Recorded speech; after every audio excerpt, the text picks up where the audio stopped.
સ્વામિનારાયણ હરે સ્વામિનારાયણ હરે. તારીખ આજે 24 જૂન 2025 રોજના અનુક્રમમાં આપણે આ રામાનુજાચાર્ય કૃત વ્યાસસૂત્રનું શ્રીભાષ્ય જે છે તે જોઈ રહ્યા છે. આપણે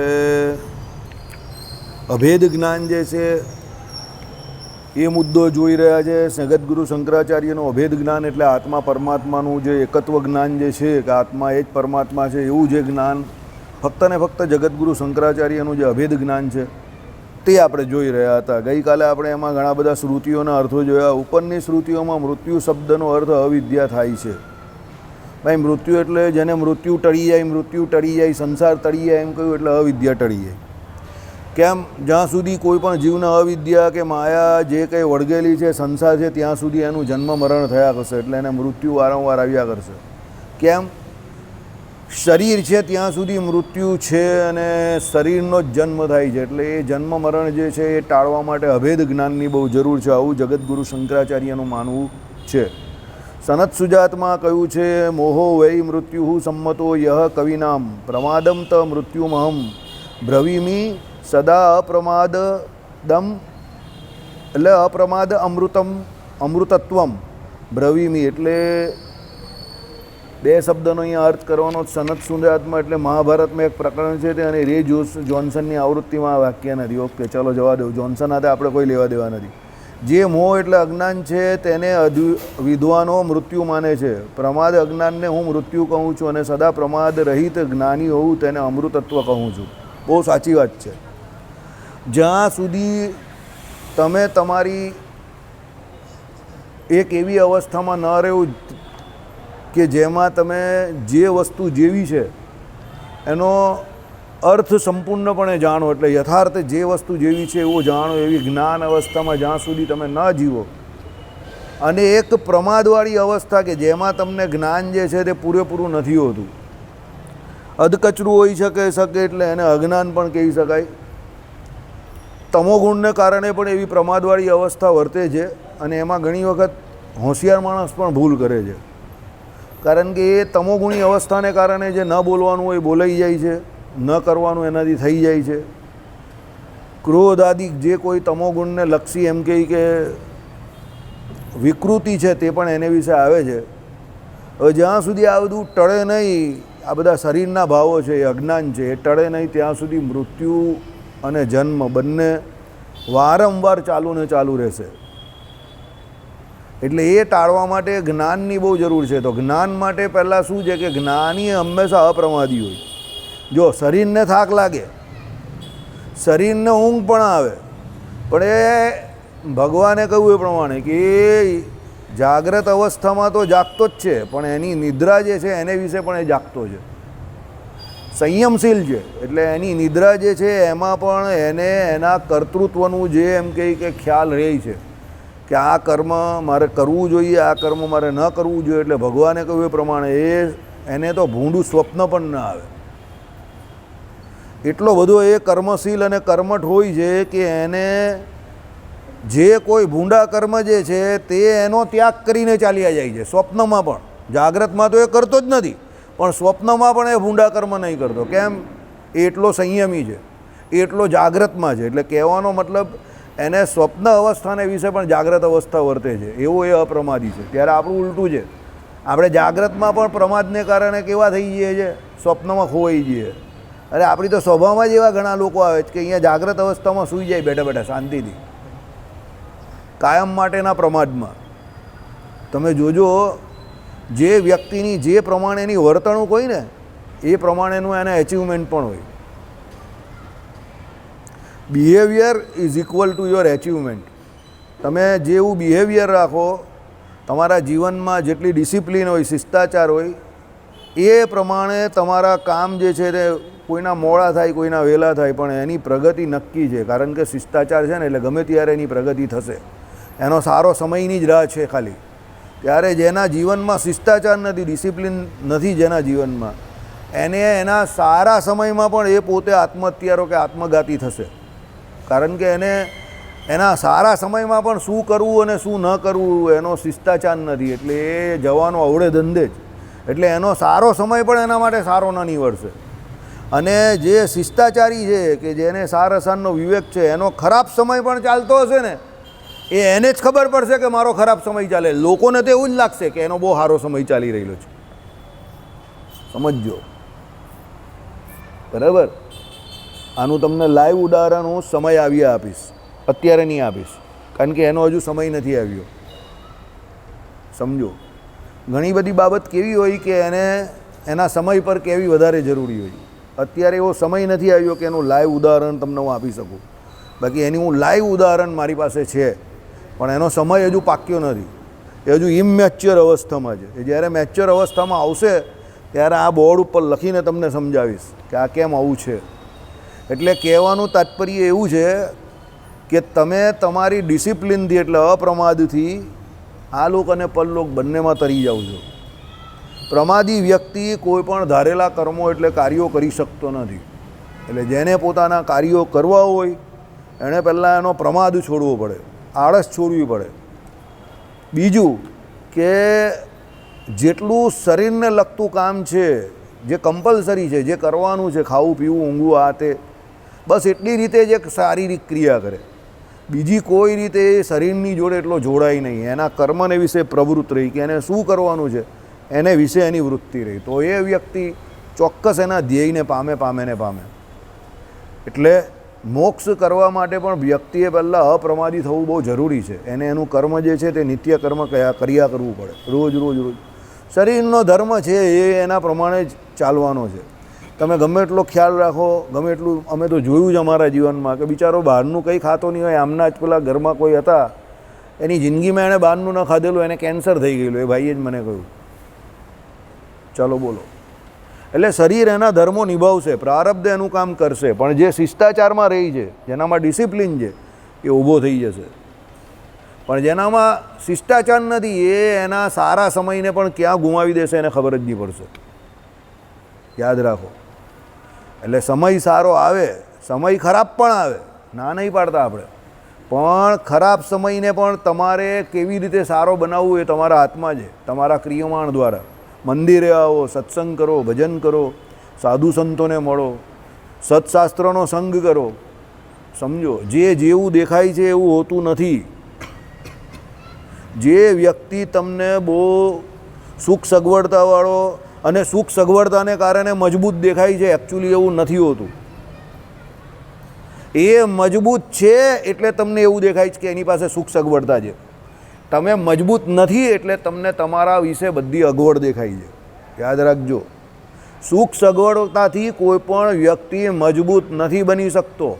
એ ખાલી તમારી મિથ છે. મિથ એટલે કુમાન્યતા. વ્યક્તિ મજબૂત હોય છે અને એની અગવડતામાં જ મજબૂત બને છે. યાદ રાખજો. પણ સામેવાળાને એવું લાગે કે એ તો એને બધું સારું છે ને, એને બધું ફેવરેબલ છે ને, એ એટલો સુખી લાગે છે. ના, સુખી થવાનું કારણ એને ખબર છે. બાકી તમે તમારા સુખના દિવસોમાં પણ દુઃખી થાવ. સમજો, એટલે એ ફક્ત તમારી ડિસિપ્લિન ને તમારા જે સુખી થવાનો તમારો આઈડિયા, જે વિચાર, એના દ્વારા જ તમે સુખી રહો છો. તમારી પાસે જે કોઈ વસ્તુ છે, કે તમારી પાસે જે કોઈ સામર્થ્ય છે, કે તમારી પાસે જે કોઈ સંપત્તિ પણ છે, કે સત્તા પણ છે, એ ફક્ત ને ફક્ત તમારા પ્રારબ્ધે કરીને સત્કર્મોને કારણે છે. એને કારણે કદાચ તમને એવું લાગે અત્યારે કે તમે સુખી છો. એવા હું મંદિરમાં ઘણા લોકોને જોઉં છું કે એવી રીતે વાત કરતા હોય, ભગવાને બહુ દીધું છે, ભગવાન અમારા કામ કરી નાખે છે, આમ તેમ, સમર્થનો સંગ કરો તો આમ થાય ને તેમ થાય ને, બધા બહુ પોતપોતાના હિસાબે જેને જેવા અનુભવ એ પ્રમાણે વાત કરતા હોય. અમુક ફરી અમને હસવું પણ આવે. લોકો આને કંઈ સારી બારી દશા ચાલતી લાગી છે એટલે બધું ભગવાનના નામ પર ટિકિટ ફારે છે, પણ સારું છે, ચાલવા દે. કે જે હોય તો એની દશા સારી ચાલે છે, એમાં ભગવાનના નામ પર ટિકિટ તો ફાટે છે ને, અને મંદિરે આવે તો છે, પણ એક ભય પણ લાગે અંદરથી કે કાલે ઉઠીને આના દિવસ બગડશે ને તો આ મંદિર આવતો બંધ થઈ જશે. સમજો, કેમ એ ભય લાગે? કારણ કે એ જે સમજીને મંદિર આવે છે એ સમજણ એની હાવ ખોટી છે કે ભગવાન પાસે આવ્યો એટલે એને આ બધું ભગવાને દઈ દીધું. આઈડિયા આવી ગયો હું તમને જે કહેવા માગું છું તે? આ બધી વાત જે છે ને તે બહુ પતલી દોરી પર છે. સમજો, પણ એને સમજતા તમને આવડવું જોઈએ. ભગવાન તમને સુખી કે દુઃખી કરતા જ નથી. ભગવાન એમ્પાયર છે. તમે જે પ્રમાણે રમો એ પ્રમાણે ભગવાન તમને out, not out, 4 run, 2 run, 6 run, umpire છે. એ રમતમાં નથી ઇન્વોલ્વ, એ સાક્ષી છે. શું કહ્યું છે ગીતાજીમાં અને આપણા વચનામૃતમાં? તમારા કર્મોના સાક્ષી તરીકે પરમાત્મા કામ કરે છે. કર્મ ફળ પ્રદાતા એ ઈશ્વર છે. એ તમને ફક્ત ને ફક્ત તમારા કર્મો પ્રમાણે ફળ જ આપતા જાય છે. હવે તમે એવું માનીને રહેવું કે ભાઈ તમે સુખી એના દ્વારા થયા છો તો વેરી ગુડ, વાંધો કોઈ નથી. પણ જો કાલે ઉઠીને દુઃખી થયા અને તમે એમાં પણ કારણભૂતે ભગવાનને માનશો તો પછી એ ભગવાનનો સંગ છૂટી જશે તમારો. કારણ કે તમારી એ બુદ્ધિ જે હતી કે જેણે તમારા મગજમાં એવું નાખી દીધું અણઆવડતને કારણે, તો એ તમારી અણસમજણ છે મોટા ભાઈ. સમજો, બધી બહુ એવી અણસમજણ છે. સ્વામિનારાયણના સત્સંગી બહુ સુખી હોય, પૈસા બહુ હોય સ્વામિનારાયણવાળા પાસે, બરાબર. હવે મારે કંઈ વધારે વિશેષમાં ટિપ્પણી નહીં કરવી. લોકોને ગામમાં એવું છે કે ભાઈ સ્વામિનારાયણવાળા તો બધા બહુ પૈસે ટકે સુખી જ હોય, બધાને એવું છે. હવે અહીંયા બીજા આપણા મંડળના જ અમુક માણસને મળે તો બિચારાની આ કુમાન્યતા દૂર થઈ જાય, બરાબર. પણ હવે એને કાંઈ એવું કહેવું, બરાબર. અહીંયા બધા ગોબર ગેસ પ્લાન્ટવાળા છે કે ગોબર ગેસ માટે પણ પિસ્તોલ ફોન નાખી એવા છે. સમજો, એટલે સમજણે કરીને બધું છે ભાઈ. સમજણ રાખજો. અહીંયા આવવાનો કે સત્સંગ કરવાનો પણ ફાયદો ત્યારે જ છે કે જ્યારે તમારી પાસે સમજણ છે. સમજો, શરીર ચાલવાનું છે, પ્રારબ્ધ કરીને ચાલવાનું છે. તમે બધું બરાબર કરશો તો પણ રિઝલ્ટ નહીં મળશે. હમણાં એક હાઈલી સક્સેસફુલ વ્યક્તિએ એના ઇન્ટરવ્યૂમાં કહ્યું કે ભાઈ મેં મારા જીવનમાં ઘણા બધા ટેલેન્ટેડ વ્યક્તિ જોયા છે, ઘણા મહેનતુ માણસ જોયા છે, ઘણા શિષ્ટાચારી જોયા છે, પણ એની આગળ સફળનું ટેગ નહીં લાગેલું. ને એ હું અમારા 50 વર્ષના અનુભવથી એવું કહું છું. હું કે એમ નહીં, બસ એની પાસે સફળનું ટેગ નહીં લાગ્યું એટલે અમે બધા એને બેવકૂફ સમજીએ છીએ. પણ એવી ભૂલ નહીં કરતા. એ બેવકૂફ નથી, પણ એ સફળ નથી એટલે તમે એને બેવકૂફ માનો છો. સમજજો. એટલે એવી ભૂલ ક્યારે પણ ન કરતા કે કોઈ સફળ નથી એટલે એ બેવકૂફ છે, અને એવું પણ ન માનતા કે કોઈ સફળ છે એટલે બહુ હોશિયાર છે, બરાબર. મારી પાસે તો આમ મલ્ટિપલ આમ પેલા કિલોમાં એના દ્રષ્ટાંતો છે, પણ હું તમને આપું તો પછી કોઈને અભાવ આવી જાય. એટલે સમજો કે જેનામાં જય સ્વામિનારાયણ રૂપિયાની 4 પાવલી હોય ને, એમાં 4 પાવલી પણ પૂરેપૂરી નથી હોતી, એવા હોય છે, પણ સુખી હોય છે બીજી રીતે, પ્રારબ્ધ કરીને સુખી હોય. બાકી રૂપિયાની 4 પાવલી જે કહેવાય ને એ પણ એનામાં પૂરેપૂરી નથી હોતી. પણ હવે પછી અમારા જેવા માણસ હોય તેણે એમ કે ભાઈ ચાલો ભાઈ કમ ખાઓ ગમ ખાઓ ઓર નમ જાઓ અને આગળ વધો. ભગવાને જે કરેલું છે, ભગવાનનો જે કોઈ ન્યાય હોય એ ન્યાય જ હોય એમ કરીને આગળ વધો. અને પેલો પાછો એ પ્રકારની ભ્રાંતિમાં પણ જીવતો હોય કે એ બહુ હોશિયાર છે એટલે સુખી છે. આ તો હાઈટ થઈ જાય પાછી. દુનિયાનો સૌથી વધારે બેવકૂફ માણસ કોણ છે ખબર તમને? જે પોતે પોતાની જાતને બહુ હોશિયાર માને ને એ સૌથી મોટો બેવકૂફ છે. યાદ રાખજો. અને ઘણી વખત સફળતામાં માણસને આવી ભ્રાંતિ કે ભ્રમણા થઈ જાય છે કે હું બહુ હોશિયાર છું, બરાબર. ટ્રમ્પની જેમ રોજ નવા ફતવા પાડે હિટ થવા માટે, ફેમસ થવા માટે કે રોજ યુદ્ધ કરી નાખ્યું, યુદ્ધ રોકી નાખ, યુદ્ધ કરી નાખ્યું, યુદ્ધ રોકી નાખ, અને જનતા જમાદાર બનવા જાય. પણ પછી પેલો ઈરાન જેવો કોઈ મળી જાય, એ ભલે ગમે એ ફતવા બહાર પાડે ને એ ધમાકા કરતો જ રહી. પછી હવા નીકળી જાય કે ભાઈ આ જનતા જમાદારનું હવે કંઈ ચાલતું નથી. એટલે એવા બેવકૂફી બઢિયા સ્ટેટમેન્ટ નહીં આપવાના, બરાબર. તમે બહુ હોશિયાર છો કે તમારી પાસે સત્તા છે કે પાવર છે તો બંધ મુઠ્ઠી લાખ રૂપિયાની એનો પાવર બતાવવા નહીં જાઓ. નહીં તો ભગવાને શેરને માથે સવાશેર મૂકેલો જ છે. એ ભાઈને એવું હતું કે પેલા ભાઈ ગભરાઈ જશે ને યુદ્ધ બંધ કરી દેશે. પણ મેં ગોપાલને તરત જ કીધું, મેં કહું ભાઈ માર ખાઈ ગયા અહીંયા, આ બંધ નહીં કરવાનું. નહીં કર્યું, ખોમેનીએ નહીં કર્યું, ખોમેનીએ નહીં કર્યું, ખોમેનીએ નહીં કર્યું. એ તો પેલા લોકોએ એ લોકોની સાઈડ પરથી ડિક્લેર કર્યું કે અમે સીઝ ફાયર કરીએ છીએ. પેલાએ તો બધા એરબેઝ ઉડાડી દીધા ને અમેરિકાના, કતરમાં ને ઈરાનમાં, ઈરાક, બધી જગ્યા પર, યમન, કતર જે આખો બેલ્ટ છે ને ઇસ્લામિક બેલ્ટ, ત્યાં બધા એના એરબેઝ અમેરિકાના ઉડાડી દીધા એણે. હા, ઈરાને ઉડાડી દીધા બધા, અમેરિકાના એરબેઝ ઉડાડી દીધા બધા. અરે નુકસાનું બધે એરવેઝ જ ઉડાડી દીધા ધડાધડ. મેં આને કાલે જ કહ્યું, મેં કહું આ ભગવાન બચાવે, એવું ન થાય તો સારું. પણ એટલે એવી તમે એમ એવું રહેવું કે બધા મૂર્ખા જ છે કે બધા ડરી જશે, એવું નથી હોતું. અત્યારે દુનિયા બહુ ખરાબ ચાલે છે. યાદ રાખજો, અત્યારે હાઈએસ્ટ જો કોઈના ટકા હોય ને તો ઈગોના ટકા છે. બધા અહંકારમાં જીવે છે, બધાને એવું છે કે મારો ઈગો, સમજો. એ નથી ઝૂકવાનો ખોમેની, યાદ રાખજો. એ નહીં ઝૂકે. આ લોકો હોશિયાર સમજે ગોરાઓ એની જાતને. એ લોકોને એમ કે આપણે એના ન્યુક્લિયર મથકો સળગાવી દીધા, 1000-1500 એના માણસો મારી નાખ્યા, એના જે કોઈ વૈજ્ઞાનિકો તો એને મારી નાખ્યા, ન્યુક્લિયર બનાવનારા જે ત્યાંના માણસો તો એને મારી નાખ્યા, આર્મી ચીફોને મારી નાખ્યા. હવે આપણું કામ થઈ ગયું, આપણે સીઝફાયર કરી નાખ્યા. અરે તું મારા ઘરમાં મને આવીને બધું આટલું નુકસાન કરી જાય ને તું સીઝફાયર કરે, એટલે હું સીઝફાયરમાં નહીં હોવાનો? તું મને 2 લાફા મારે ને પછી કહે કે હા હવે આપણે નથી લડવું, તો હું માની જાઉં? કેવી રીતે માની જાઉં ભાઈ હું? સમજો, એ ના માને, 100% ના માને. બરાબર? કેમ? એને એની જનતાને પણ જવાબ આપવાનો છે, એની પ્રજાને પણ ખોમેનીએ, સમજો. એટલે એ ન માને. બરાબર ને? ન જ માને, કોઈ ન માને. એ ન્યુક્લિયર વેપન બનાવે છે તો દુનિયામાં કેટલી બધી કન્ટ્રી છે જેની પાસે પરમાણુ બોમ્બ છે, તો એ એનો પ્રોગ્રામ પણ મૂકે તો ખરો ને. એમાં તને શું પ્રોબ્લેમ છે? એને ત્યાં ગમે તે કરે, એના ઘરમાં કરે છે ને. તો તું કયો જનતા જમાદાર કે એને જઈને રોકવા જાય કે તારે નથી બનાવવાનો? સમજો, મારું વાક્ય યાદ રાખજો. 2030 સુધીની આજુબાજુમાં આ બધા ભેગા મળીને અમેરિકાના ઘરમાં જઈને બધા મારશે એને, યાદ રાખજો. અને એ ક્યારે શક્ય થશે? અમેરિકાની આજુબાજુનું કોઈ પણ કન્ટ્રી જ્યારે એનો વિરોધ કરશે ને, જેમ કુવેતને ઈરાકમાં પેલું થયેલું અને કુવેતનો પક્ષ લઈને ઈરાકનું હેરાન કરી નાખેલું અમેરિકાએ, અને અફઘાનિસ્તાનમાં પણ જેમ કર્યું, એમ અમેરિકાની આજુબાજુનો દેશ જ્યારે પણ કંઈ માથાકૂટમાં ઉતરશે ને બધા દેશ એ દેશની તરફેણમાં જશે, અમેરિકાનો ભૂક્કો કાઢી નાખશે. બધા રાહ જોઈને બેઠેલા છે. જે દિવસે કેનેડા કે કોઈ આજુબાજુનો દેશ વાંકો થયો, સમજી લેજો અમેરિકાનો ડાઉં પાડી દે. બધા મળીને બધા ટાંકીને બેઠેલા છે. ચીન, રશિયા, આખો ઇસ્લામિક બેલ્ટ આ જનતા જમાદારની પથારી ફેરવી નાખે. ને ઓસામા બિન લાદેને ત્યાં જે કરેલું ને વર્લ્ડ ટ્રેડ સેન્ટરમાં, એ દિવસ પાછો દૂર નથી, એ થશે પાછું.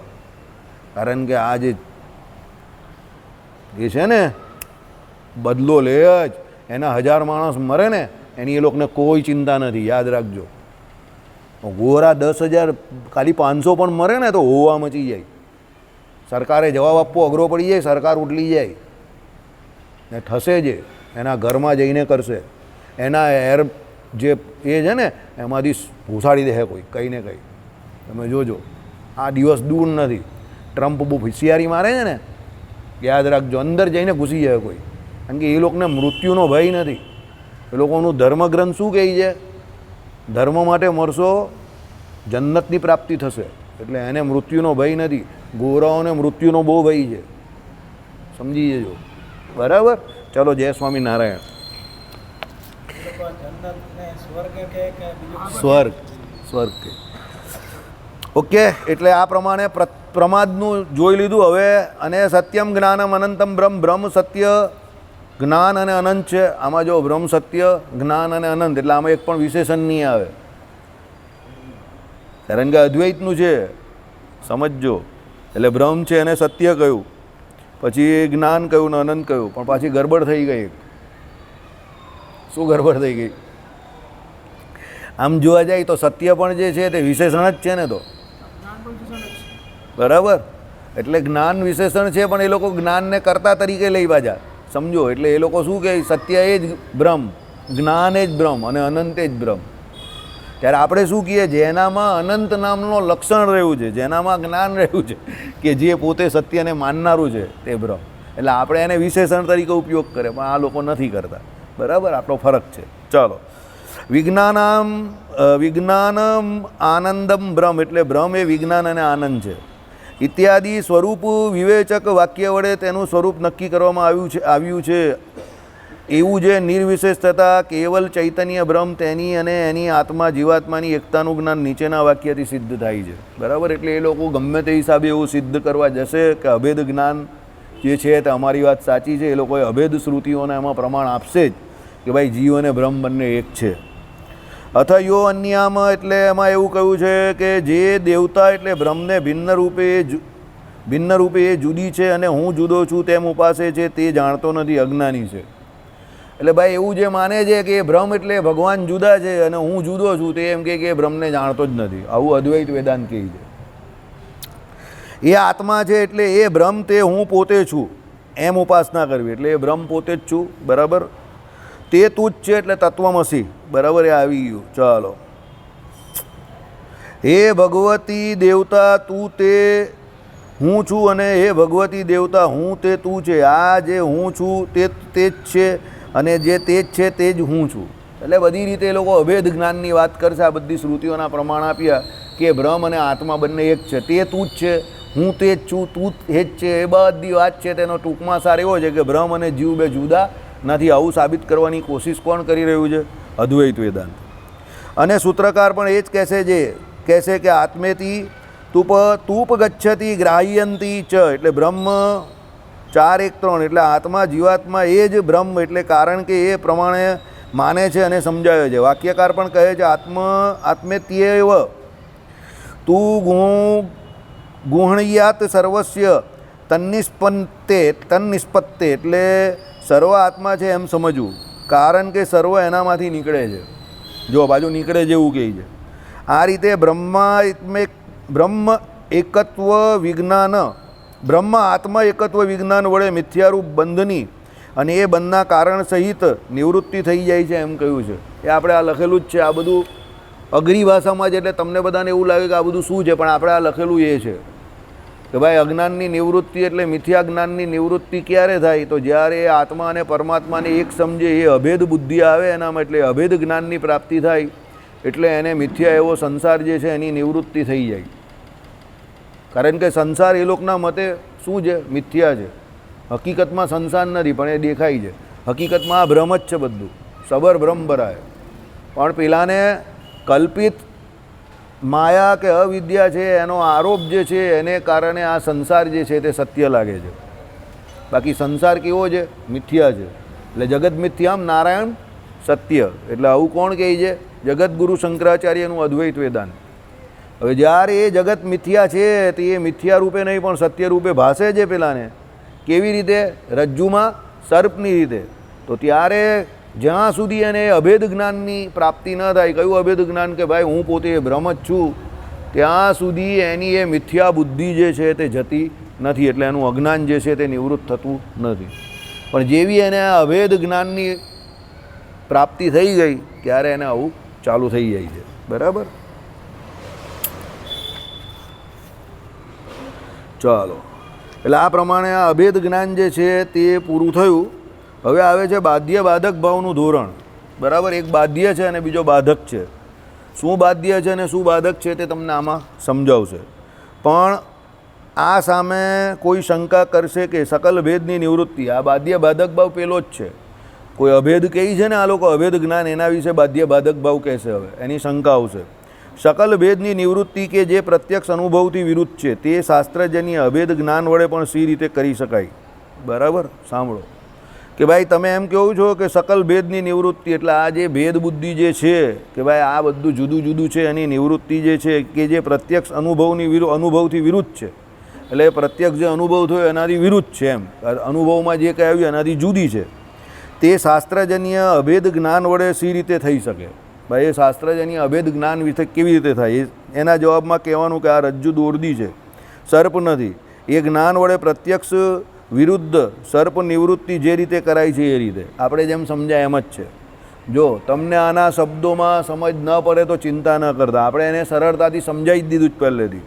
તે છતાં સમજણ ન પડે તો હું કહીશ તમને. ભાઈ આમાં જે એણે કહ્યું કે પ્રત્યક્ષ જે છે જ્ઞાન એના દ્વારા એમ કહી કે જાય તો એ કેવી રીતે જાય? તો આપણે જે ચર્ચા કરી એ પ્રમાણે કે ભાઈ તમે અંધારિયા રૂમમાં જાઓ અને તમે દોરડી લટકતી જોવ તો એ દોરડી લટકતી જોઈને તમને બીક લાગે.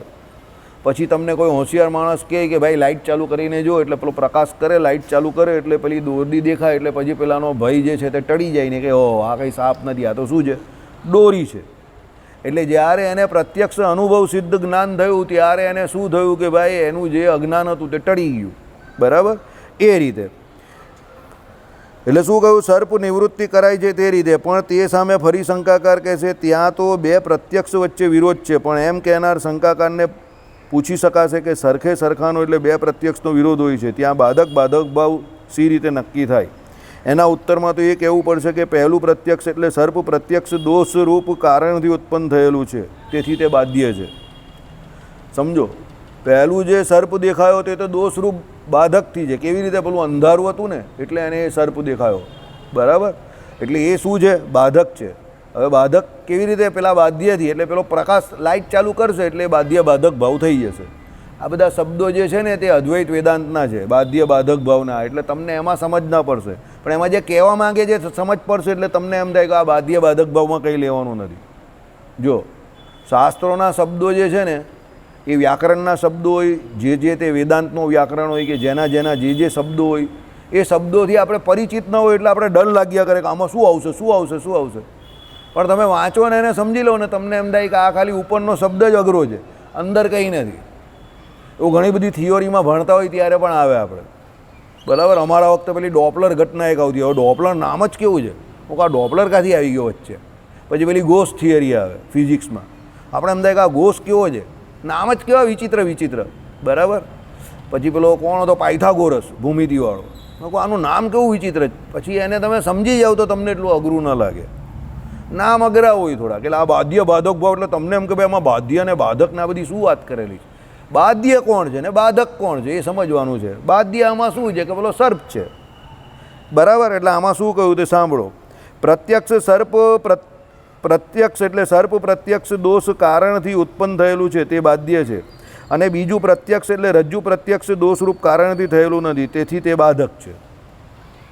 એટલે પહેલાં સર્પ દેખાયો તે શું છે? બાધ્ય છે. અને પછી રજ્જુ છે તે શું છે? બાધક છે. અને એ જ વાત શાસ્ત્ર અને પ્રત્યક્ષ બે વચ્ચેના વિરોધને પણ લાગુ પડે છે. એટલે આ બંને વાત બંને જગ્યા પર લાગુ પડે છે. શાસ્ત્રમાં પણ લાગુ પડે છે અને પ્રત્યક્ષ જે ઉદાહરણ છે એમાં પણ લાગુ પડે છે. તાત્પર્ય છે કે બાધ્ય બાધક ભાવમાં તુલ્ય ભાવ, સાપેક્ષત્વ અને નિરપેક્ષત્વ એ વગેરે કારણ નથી. એ કારણ હોત તો દીપની જ્વાળાના એકત્વ એટલે સ્થાયિત્વના પ્રત્યક્ષનો એ ભિન્ન ક્ષણે ક્ષણે બદલાતી છે એવા અનુમાનથી બાદ થઈ શકત નહીં. દીવો જે છે એની જ્વાળા જે છે તે ક્ષણે ક્ષણે શું જાય? બદલાતી જાય છે. બરાબર? એના વડે એમ કહે કે પેલાનો એમ કહે કે શું છે? બાદ થતે નહીં. કોનો? કે પેલા સર્પની અંદર, રજ્જુની અંદર સર્પની ભ્રાંતિ થઈ એનો. એ કેવી રીતે તે સમજાવે છે સાંભળો. અને એ બાદ થાય એ તો સર્વસંમત છે તુલ્યત્વમાં, એટલે કે બંને એક જ જાતના પ્રમાણ હોય ત્યાં જ બાધ્ય બાધક ભાવ હોઈ શકે એમ ન કહેવાય. બંને કેવા હોય કે એક જ પ્રકારના હોય તો બાધ્ય બાધક ભાવ હોઈ શકે એમ ન કહેવાય. અત્રે દીપ જ્વાલા, દીવાની જ્યોત એ ઉદાહરણમાં તે નથી. જ્વાલા એકની એક છે એ પ્રત્યક્ષ છે અને ક્ષણે ક્ષણે બદલાય એ અનુમાન છે. સમજો, દાખલા તરીકે દીવો જે છે, હવે એની જ્વાળા તમે જે સળગાવો છો તે જ્વાળા એકની એક જ છે, પ્રકાશ ફેંકે છે એની એકની એક જ જ્વાળા છે. પણ ક્ષણે ક્ષણે એમાં જે ફેરફાર થતો લાગે જ તમને, એ તમારું અનુમાન છે. તમને એવું લાગે કે આ ક્ષણે ક્ષણે ફેરફાર થયા કરે છે. એકચ્યુઅલી શું હોય છે કે એ સળગે છે ત્યાં સુધી સળગે છે અને એ ઉલવાઈ જાય છે એટલે ઉલવાઈ ગયું. એ પેલા વિમાન જેવું છે. Either it is 100% take off or it is 0% take off. 99.9% take off જેવું આવે નહીં. બરાબર? થોડું હવે ડિક્લેર કરે છે કે પેલા એન્જિન બેઉ બંધ થઈ ગયેલા ને એવું બધું હતું. બે એન્જિન બંધ થઈ જાય તો બિચારું ટેક ઓફ કેવી રીતે કરે વિમાન? એટલે વિમાન બિચારું જય સ્વામિનારાયણ, દુર્ઘટના ઘટી ગઈ. સમજા મારી વાત? જો બેમાંથી એક એન્જિન પણ ચાલુ થઈ જાત તો આવી મોટી દુર્ઘટના ન સર્જાત. બરાબર? એટલે અહીંયા એવું છે કે ભાઈ પેલો દીવો સળગે છે ત્યાં સુધી તમારી જે કંઈ અજ્ઞાન જે છે અંધકારે કરીને થયેલું છે તે અંધકાર તમારો દૂર થાય દીવાની જ્યોતને કારણે, અને એને કારણે તમારી જે કોઈ એમ કહે કે તમને સર્પ દેખાતો હતો એને કારણે તમને દીવો સળગો એટલે તમને એ રજ્જુ દેખાવા માંડી. પણ એ દીવો ન સળગતો હોય ત્યાં સુધી તો તમને બીક જ લાગે કે ના ભાઈ આ યાર કંઈ સાપ હોઈ શકે.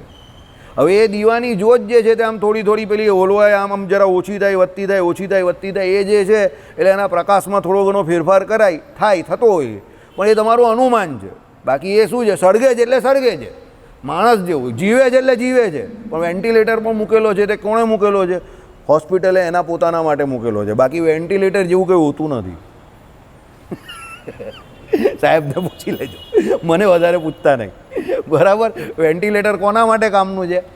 હોસ્પિટલ માટે કામનું, કારણ કે જ્યાં સુધી લાગે ત્યાં સુધી હોસ્પિટલનું બિલ મોટું બને, બરાબર. પણ હવે અમારા જેવાને કોઈ પૂછે, પેલો કંઈ કાકા વેન્ટિલેટર પર છે, એવું લાગે જ 2 દિવસમાં પાછા આવશે, એટલે અમને હસવું આવે. ભાઈ કાકા તો પાછા નહીં આવશે, પણ તારા ખિસ્સામાંથી પૈસા જય સ્વામિનારાયણ જશે. હવે એવું બોલાય નહીં પેલાને, કારણ કે પેલાને એવું થઈ જાય કે આવું ઈચ્છે કે કાકો પાછો નહીં આવે. હવે આપણાથી થોડું એવું બોલાય. ઘણી વખત કેવું હોય, સત્યમ બ્રિયાત પ્રિયમ બ્રુયાત, સત્ય એવું જ બોલવું કે જે પ્રિય લાગે. બાકી આપણે ખબર હોય કે હવે કાકા જવાના છે, એટલે હોસ્પિટલ શું કરે છે, પૂછવાનું એને, ભાઈ તારો ઇન્સ્યોરન્સ કેટલો છે? કે 10 લાખનો ઇન્સ્યોરન્સ છે. ઓકે, તો કાકા હજુ 4 દિવસ જીવશે. સમજી ગયા? આઈડિયા આવી ગયો? પેલો પૂછી લે ઇન્સ્યોરન્સ કેટલો છે, પેલો કહે કે 10 લાખનો છે, એનું બિલ કેટલું બન્યું જોઈ લે, ભાઈ 3,69,000. ઓકે, જવા દે હજુ, બરાબર. એટલે 7-8 લાખનું બિલ બનાવે મસ્ત, પછી કહે કે હવે તમે વેન્ટિલેટર કાઢો અને ઘરે લઈ જાઓ કાકાને શાંતિથી, બરાબર. હવે ભગવાનનું ભજન કરવા દો. એટલે પેલો વેન્ટિલેટર કાઢે, ઘરે જાય, એટલે પછી જય સ્વામી નારાયણ, બરાબર. આ રિયાલિટી સમજી ગયા? એટલે આવું છે. દીવો છે સળગે છે ત્યાં સુધી પ્રકાશ છે, આ લાઇટ ચાલુ છે ત્યાં સુધી પ્રકાશ છે. તો હું બધાના ચહેરા જોઈ શકું છું, તમે મને જોઈ શકો છો. લાઇટ બંધ થઈ ગઈ એટલે તમને હું ને હું તમને ને તમે મને નહીં જોઈ શકો. આઈડિયા આવી ગયો? આ એવી વાત છે, બરાબર. 1 મિનિટ છે, જોઈ લઈએ. આખું પૂરું થાય એવું નથી, એવું હોય તો કાલે જ જોઈશું, કારણ કે આ બહુ મોટું છે, આટલું છે, લાંબુ છે, એટલે આખું સમજશું કાલે. બાધ્ય બાધક ભાવ, બરાબર. શ્રીપતિમ શ્રીધરમ સર્વદેવેશ્વરમ ભક્તિધર્માત્મજમ સુદમ કિશન. હે આરતી પણ પેલો કરી દઈએ તો ભાઈ આપણે